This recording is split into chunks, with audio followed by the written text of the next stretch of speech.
A'udhu billahi minash shaitanir rajim. Bismillahir rahmanir rahim. I begin in the name of Allah, most gracious, most merciful. I am queer Muslima.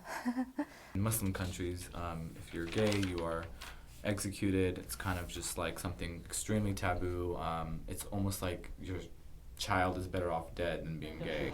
Okay, so funny thing, I was at LA Pride, trip, and I was planning on staying because I was tired.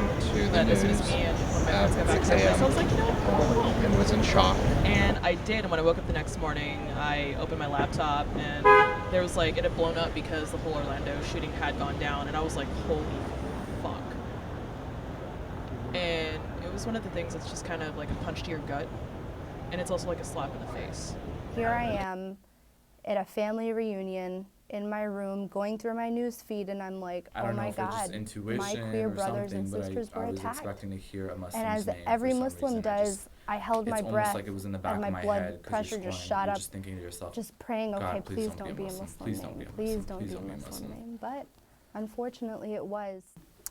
I found out that Jason was one of the victims on the Monday following the incident. I logged on to Facebook via my phone, and another mutual friend of ours had posted a picture of Jason, and I was kind of numbed initially just because I couldn't really wrap my mind around the fact that this kid who I've known since he was running around in elementary school is no longer here. We all across the country woke up to news of the horrible tragedy at the Orlando nightclub, where a young man went on a shooting rampage, killing more people than in any other mass shooting in recent years, and then ultimately also being killed by the police. We had to struggle with some difficult questions in the hours that followed. Should we organize public statements to condemn these attacks?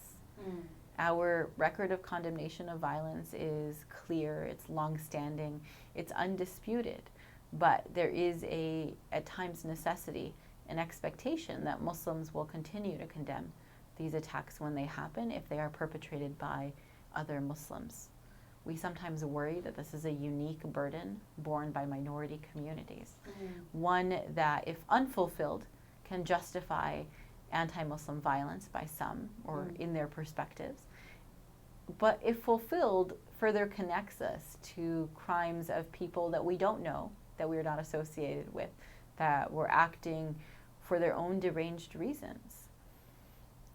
We chose to move quickly to hold a press conference in Orlando to make very clear for those who may not know that Muslims condemn all violence against anyone, and that there is no religious justification for what happened at the Orlando nightclub, or any other justification even, really. That was our initial step. Following that, we communicated to fellow Muslims and to our community members and supporters that we strongly encouraged their attendance at vigils in solidarity with the victims of the Orlando shooting across the country. For individuals in the nearby region, we encouraged them to donate blood because that was going to be an immediate need for medical service providers in the area. And then for people everywhere, we asked them to help contribute to the various fundraising efforts that were launched to support the victims and their families. He saw a guy kissing another guy, and that lit a fire inside of him. It did something to him.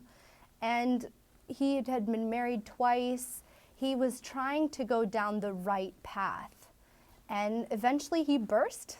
He burst. And you know, I can say from personal experience, when you're going through that struggle inside of, okay, my faith is a really big deal to me, but I also have really strong feelings for the same sex. I have really strong homosexual feelings as well. It's really tough. You're having this horrible conflict inside, the clash of the two most important things to me, my religion, and as a gay woman, those two things are the most important to me. And when I started doing research on, okay, how do I fix myself, I would look stuff up online, I'd go talk to an imam.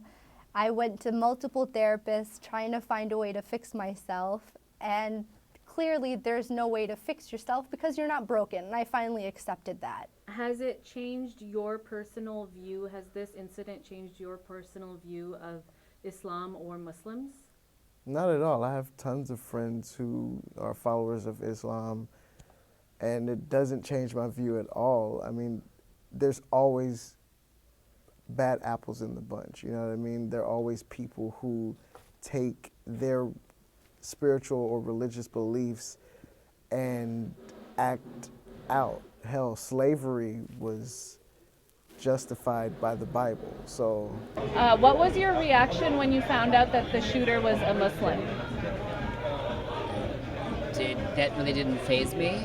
It was just like somebody else with a gun, just killing people, and actually doing it in a gay bar, which, of course, I like to go to gay bars, so it was kind of scary. In the days following the Orlando attacks, many of us were taken aback by just how many vigils occurred, and we tried to attend as many as possible. I recall one that I was able to sit in on at a local church where they asked me to say a few words about the impact on the Muslim community and CARE's perspective on how we can all build and move forward together. One of the things that really touched me at this vigil was that they read out loud the names of all of the victims of the Orlando shooting. Not a particularly unique activity for a vigil. This happens at all types of vigils. But the last name they read on their list was that of the shooter himself. They included him among the victims. I don't have any connection to the shooter. I don't know the shooter. But I do know that many in the Muslim community struggled with the question of whether or not he's even Muslim. Does he get his burial rights? How do we condemn his actions without losing our humanity in the process? And the people at this vigil in this church reading his name among the list of victims was to me an example of a type of compassion that many of us aren't yet even striving for. Did you feel any guilt or shame or need to protect yourself? You know, when my boyfriend and I came out for the vigil out here, and we actually had a discussion about whether or not to wear scarves like this to something, to a vigil for that. And my boyfriend is white and he's very supportive, and he grew up in the U.S. and he was like, no, we should definitely wear these. I'm going to wear the other one with you to show our support with it. So that was a beautiful moment. What we should do every day is just include each other and speak to one another, talk to one another, and just get together. It's easy. It's easy if you actually just do it. It's with any national tragedy. It happens. We want change.